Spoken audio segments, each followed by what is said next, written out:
जी, मेरा नाम वाजिद एहसास है और मैं एक तालिब इल्म हूँ और मेरे तमाम मामलात अच्छे चल रहे हैं। यानी मैं एक तालिब इल्म के तौर पर एक अच्छा तालिब इल्म भी हूँ, एक बेटे के तौर पर कोई एक अच्छा क्वेश्चन बेटा भी हूँ। या दोस्तों कोई के में कलमा जो या शहादा मेरा है एक तो उसको मुआशरे में किरदार है या दोस्तों में है वो भी बहुत अच्छा है और मेरे तमाम मामलात भी ठीक हैं। मैं किसी से कुछ लेता हूँ तो वक्त पर वापस करता हूँ। जब मेरे मामलात ठीक हैं तो मुझे क्यों मजहबी होना चाहिए? अस्सलामु अलैकुम वरहमतुल्लाहि वबरकातुहू। मैं उम्मीद करता हूँ आप सब हजरात खैरियत से होंगे और ठीक ठाक होंगे। दोस्तों, इस बंदे ने डॉक्टर जाकिर नायक साहब से सवाल किया कि डॉक्टर साहब, मेरा सवाल यह है कि मैं पैदा तो मुस्लिम ख़ानदान में हुआ हूँ, लेकिन 4 साल हो गए हैं मैंने दीन इस्लाम पर अमल करना छोड़ दिया है। मैं दीन इस्लाम पर अमल नहीं कर रहा। मेरे मामलात बहुत अच्छे चल रहे हैं, मैं बहुत अच्छे काम करता हूँ। मैं किसी से कोई चीज़ लेता हूँ तो उसको उसके टाइम पर वापस कर देता हूँ। मैं अपनी लाइफ में, अपनी ज़िंदगी में बहुत खुश हूँ। तो जब मैं अपनी लाइफ में खुश हूँ तो मुझे क्यों दीन इस्लाम पर अमल करना चाहिए? ये उस बंदे का सवाल था। तो आइए देखते हैं कि डॉक्टर जाकिर नायक साहब ने इस सवाल के मुतालिक उसको क्या जवाब दिया है। सवाल और जवाब दोनों ही बेहतरीन होने जा रहे हैं। इस वीडियो को आखिर तक ज़रूर देखिएगा। तो आइए चलते हैं वीडियो की तरफ। भाई साहब, आपका नाम क्या है? वाजिद एहसास। वाजिद एहसास। आप मुसलमान हैं? I am not practising religion sir. हाँ, आप मुसलमान खानदान में पैदा हुए लेकिन इस्लाम पे अमल नहीं करते, बराबर? Yes sir, yes. अपने भाई साहब वाजिद मुसलमान खानदान में पैदा हुए, 4 साल से दीन पे अमल नहीं करते। कहते हूँ कि मैं तालिब इल्म हूँ और मेरे मामलात बहुत अच्छे, मैं अच्छे काम करता हूँ, कुछ लेता हूँ तो टाइम पे वापस दे देता हूँ और बहुत खुश है। तो क्यों उसे दीन पे अमल करना चाहिए? अच्छा सवाल है भाई साहब। ऐसे तो बहुत से शख्स है जो बोलते मैं बहुत अच्छा हूँ। कई शख्स है। अच्छा होना किसके मैयार से? आपके मैयार से। हमें अच्छा होना चाहिए खालिक के मैयार से। खालिक का मैयार क्या है? अच्छा होना वो जो ईमान रखता है, अमल सालेहात करता है। वतवासौ बिल हक वतवासौ बिस सब्र। भाई साहब का सवाल है, लॉजिकल जवाब दो। लॉजिकल जवाब दो कि मैं 4 साल से दीन पे अमल नहीं कर रहा हूं, बहुत खुश हूं, जो चीज लेता हूं टाइम पे वापस करता हूं। तो आप साबित करो कि क्यों मुझे दीन पे अमल करना चाहिए। जो आप बोल रहे आप बहुत खुश है, वो मेरी खुशी के लिए काफी नहीं है। मैं जानना चाहता हूं कि कितने लोग को आपने सही रास्ते पे लेके आया आपके 4 साल में। कितने लोग आपको मानते? बोलिए मुझे। वाजिद भाई किधर है? वाजिद भाई जी जी सर। हाँ, कितने लोग आपको मानते 4 साल में? 5,000, 10,000, कितने लोग मानने लगे आपको? सर, मुझे इससे कोई फ़र्क नहीं पड़ता, ना मेरी बराबर। पर्सनल लाइफ पर, ना मेरी जो है एक इज्तमाही जो मेरी ज़िंदगी है मुआशरे में, कि मेरे ऊपर कितने लोग मानते हैं या मुझे कितने लोग अच्छा समझते हैं। ये है कि जो एक ज़ाब्ता सेट किया हुआ है सोसाइटी की जानिब से और एक अकल के जो तकाज़े हैं, यानी एक अकलियत का तकाज़ा है कि मेरा मुआशरे में एक अच्छे इंसान का कैसे रोल हो सकता है और या मेरा इंडिविजुअल का एक मुआशरे में अच्छा रोल कैसे हो सकता है। तो उस तरह मेरा एक अच्छा रोल है। मैं आपसे ये कहता हूँ कि कोई एक ऐसा रैशनल कोई अप्रोच हो, रैशनल एविडेंस हो, रैशनल आंसर हो जिसकी वजह से मुझे रिलीजन को प्रैक्टिस करना चाहिए, जो मैं नहीं कर रहा। आप जो बोल रहे अकलियत के हिसाब से, अकलियत जो इंसान समझती है हमेशा सही नहीं होता। आपको पता है, पहले दुनिया लोग समझते चपटी है। सैकड़ों साल, हजारों साल पहले लोग समझते थे दुनिया चपटी है।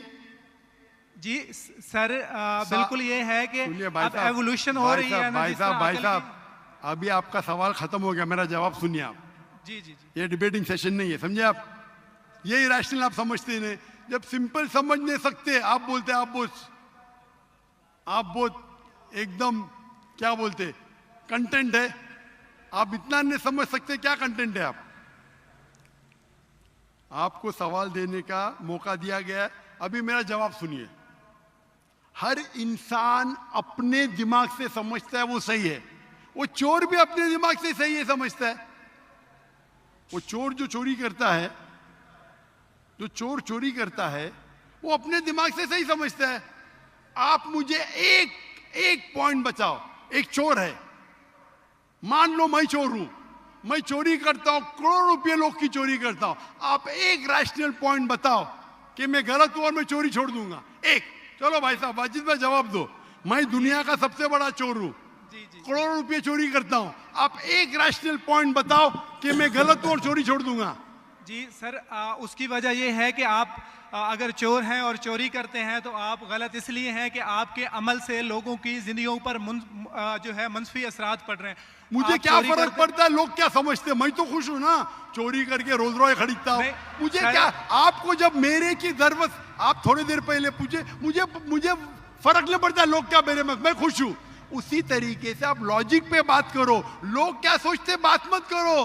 मैं तो ये पूछता हूं, आप मुझे मंतिक से, लॉजिक से एक पॉइंट बताओ कि मैं गलत हूं और चोरी छोड़ दूंगा। ये मत बताओ लोग को तकलीफ होती, मुझे क्या फर्क पड़ता है, मुझे तो अच्छा है ना, मैं चोरी खरीदता हूं, रोज रॉय खरीदता हूं, बंगला खरीदता हूं, क्या गलत है। लोग को तकलीफ होती, मुझे क्या फायदा, मुझे क्या नुकसान उससे, आपको नुकसान है। आप ये बताओ मेरा नुकसान क्या है, एक दो नहीं। सर आप ये मुझसे मेरे ख्याल में पूछ रहे हैं कि आप खुश हैं, लेकिन मैं ये, अच्छा मैं आपसे ये सवाल करता हूं कि मेरे सवाल मत कीजिए, मेरे सवाल का जवाब दो। मेरा सर यही सवाल है। एक लॉजिकल पॉइंट बोलो साबित करने के लिए। मैं दुनिया का सबसे बड़ा चोर हूं, करोड़ों अरबों रुपए चोरी करता हूं, मैं बहुत खुश हूं। लोग को तकलीफ होती गए बाढ़ में, मुझे तो तकलीफ नहीं हो रही है। इसको बोलते सेल्फ सेंटर्ड। इससे आपने क्या बोले, मैं खुश हूं, मुझे दुनिया की फिक्र नहीं, उसी तरीके से मैं खुश हूं, तो आप क्या बोलेंगे मैं अच्छा इंसान हूं। आपकी लॉजिक किधर गई। एक चीज बताओ, एक दो नहीं, सिर्फ एक। सर मेरे अमल से, मेरे रिलीजियस होने से, आपके अमल की बात नहीं कर रहा हूं मैं, मेरी चीज की बात कर रहा हूं भाई साहब। आप अगर जवाब नहीं दे सकते तो बोलो, मैं जवाब नहीं दे सकता हूं। आप मुझे एक चीज लॉजिकल बताओ जो मेरे लिए नुकसानदार है। अच्छी बात है, मैं चोरी कर रहा हूं, मुझे दुनिया की फिक्र नहीं, मुझे मेरी अपनी फिक्र है। एक लॉजिकल बताओ। आप 4 साल से कर रहे, मैं 10 साल से कर रहा हूं। आप तो, आपकी हालत देख के मुझे अफसोस हो रहा है, मेरी हालत तो बहुत अच्छी है भाई।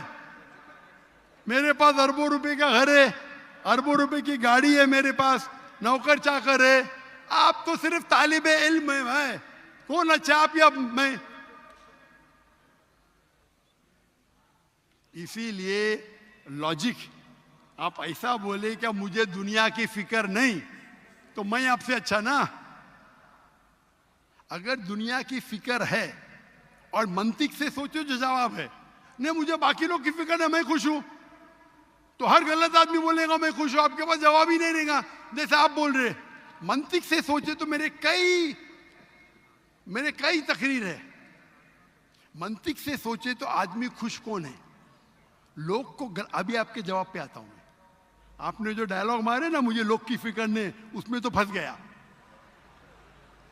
एक बता नहीं सके मुझे, एक, अब बताएंगे भी तो उसका आप बोलेंगे पुलिस पकड़ेगी, पुलिस मेरे खीसे में, मैं सबसे बड़ा माफिया है, कौन अटैक करेगा, मेरे पास पीछे पे बॉडीगार्ड है। मेरी पूरी तकरीर है इसके ऊपर। अभी मैं आता हूं आपके सवाल पे। लोग अक्सर समझते हैं कि पैसे से अमन मिलता है। आपको पता है कि जितने दुनिया में टॉप 10 रिचेस्ट मैन हैं, 10 में से 8 का तलाक हो चुका है, टॉप 5 में सबका तलाक। कई रिच मैन के बच्चे लोग ने कंप्लेन किया अपने वालिद के बारे में, क्या हैप्पीनेस, क्या हैप्पीनेस। इलॉन मस्क नंबर 1, उसका तलाक। जेफ बेजोस उसका तलाक। बिल गेट्स उसका तलाक।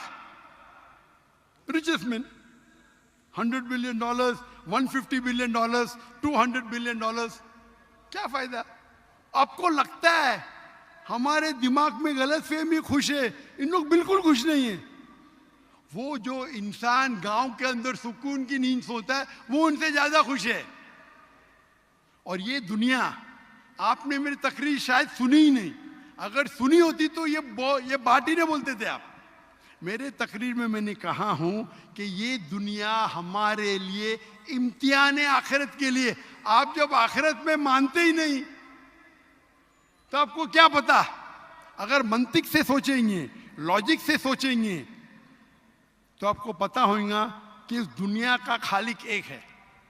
आप मेरी वीडियो कैसेट सुनिए, डज गॉड एग्जिस्ट। वाजिद भाई, वाजिद का मतलब क्या? आपका नाम क्यों नहीं बदलते आप? वाजिद का मतलब क्या? पाने वाला सर। क्या? पाने वाला। पाने वाला। क्या पाया आपने? सर मैंने 4 साल पहले पाया। हाँ, अभी छोड़ दिए तो नाम तो बदलो। लोग को धोखा क्यों दे रहे? सर ये मेरी सोसाइटी से मुनासबत रखता है, लेकिन आपने मेरे सवाल का जवाब नहीं दिया सर। अटमोस्ट रिस्पेक्ट के साथ सर मैं वही तो बोल रहा हूं मैं ना। मेरे सवाल का जवाब के लिए मेरे तकरीर सुनो, डज गॉड एग्जिस्ट। सर वो एक और सुनिए मौजू है, सुनिए मैं सुनिए उस सुनिए तरफ सुनिए, नहीं जा रहा। ये बहस नहीं हो रही है। आपका सवाल खत्म हो, जवाब दे रहा हूं मैं।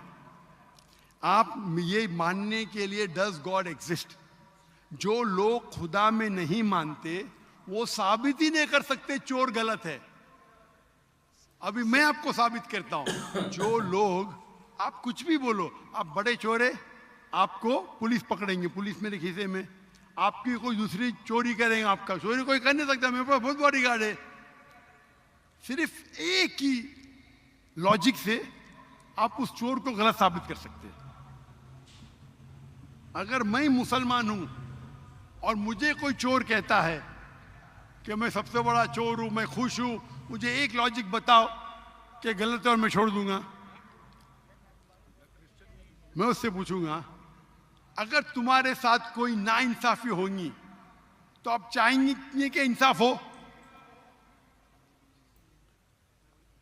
भले आपके साथ कोई चोरी नहीं कर सकता है, मान लो, लेकिन आपके मां के साथ किसने गलत हरकत की है, आप नहीं चाहेंगे कि उसको सजा मिले?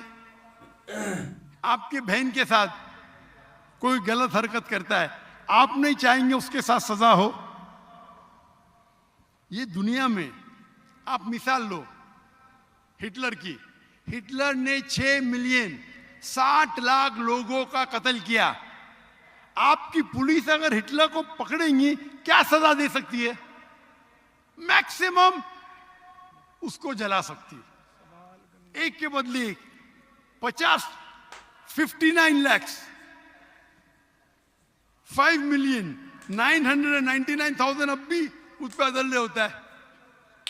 आप अगर हिसाब किताब करेंगे तो इनजस्टिस है। आप हिटलर को पकड़ेंगे, आपकी लॉजिक क्या सजा दे सकती है उसको? बोलो, क्या सजा दे सकती है? मान लो हिटलर को आपने पकड़ा, उसने 60 लाख लोग को जिंदा जलाया,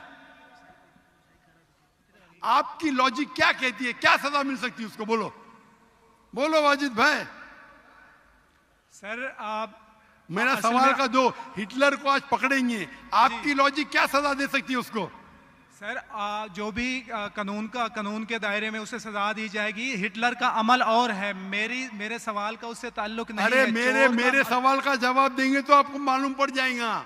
मेरा सवाल ये है, आप लॉजिक आदमी है ना, अगर हिटलर को पकड़ेंगे तो उसको सजा मिलना चाहिए ना दुनिया में? जी, जो एक स्टेट ने तय की है कातिल की, वो उसे सजा मिलनी चाहिए। एक कत्ल के मतलब एक, बाकी जो 5 मिलियन का क्या हिसाब? अन्य जस्टिस नहीं है, बराबर? आपको मानना पड़ेगा, अगर पुलिस हिटलर को पकड़ती थी, उसको मौत देती थी, ये जस्टिस है क्या? नहीं जस्टिस है, नहीं जस्टिस है। आपके हिसाब से 1 = 6 मिलियन, आपका मैथ्स बहुत वीक है। अल्लाह ताला फरमाते हैं कुरान मजीद में, अल्लाह ताला फरमाते कुरान मजीद में सूरह निसा में आयत नंबर 53 कि अगर जो लोग अल्लाह के आयतों में नहीं मानते और आखिरत में अल्लाह ताला उनको जहन्नम की आग में डालेगा, और जितने बार, सूरह निसा सूरह नंबर 4 आयत नंबर 56 53 ने 56, जितने बार उनकी चमड़ी जलेंगी उतने बार उनको नई चमड़ी दी जाएंगी। आज साइंस कहती है कि दर्द होने के लिए चमड़ी के अंदर पेन रिसेप्टर है, पहले नहीं पता था। अगर आपको सीवियर बर्न इंजरी होती है तो डॉक्टर लेता है सुई और टोचता है। अगर आपको दर्द होता है तो डॉक्टर खुश है, यानी डीप इंजरी नहीं है। अगर आपको दर्द नहीं होता है डॉक्टर को अफसोस होता है, डीप बर्न इंजरी, आपकी एहसास के पेन रिसेप्टर्स मर गए। तो अल्लाह ताला फरमाते हैं कि जो लोग अल्लाह के खिलाफ है और अल्लाह का कहना नहीं मानते, अल्लाह ताला उनको दोजख की आग में डालेंगे और जितने बार उनकी चमड़ी जलेंगी उतने बार नई चमड़ी देंगे ताकि वो दर्द का एहसास कर सके। तो अल्लाह ताला आखिरत में हिटलर को 6 मिलियन टाइम 12 मिलियन टाइम भी जला सकता है। ये अदल हुआ कि नहीं? हाँ कि नहीं? हमारे दुनिया में अदल हो ही नहीं सकता। तो इसीलिए चोरी खराब है तब मानेगा जब उसको मालूम पड़ेगा आखिरत है, हमारा खालिक है। विदाउट आखिरत आप साबित ही नहीं कर सके चोरी करना खराब है, बलात्कार करना, जिना बिल जब्र करना हराम है। आप साबित ही नहीं कर सकते। सिर्फ उस वक्त साबित कर सकते जब आपको पता लगेगा कि आखिरत है, हमारी इस जिंदगी के अलावा और एक जिंदगी है। और ये अदल सिर्फ तब हो सकता है जब हमारा खालिक है, हमारा मालिक है। और सिर्फ खालिक होना काफी नहीं है, खालिक के साथ आखिरत होना जरूरी है। अगर आखिरत नहीं है तो आप साबित ही नहीं कर सकेंगे कि चोरी करना खराब है, बलात्कार करना, जिना बिल जब्र करना हराम है, किसी का कत्ल करना हराम है। साबित ही नहीं कर सकते, आपके पास लॉजिक ही नहीं है। तो आप जो बात कर रहे 4 साल से आप खुश है, आपकी खुशी टेम्पररी है। मेन खुशी तो है आखिरत।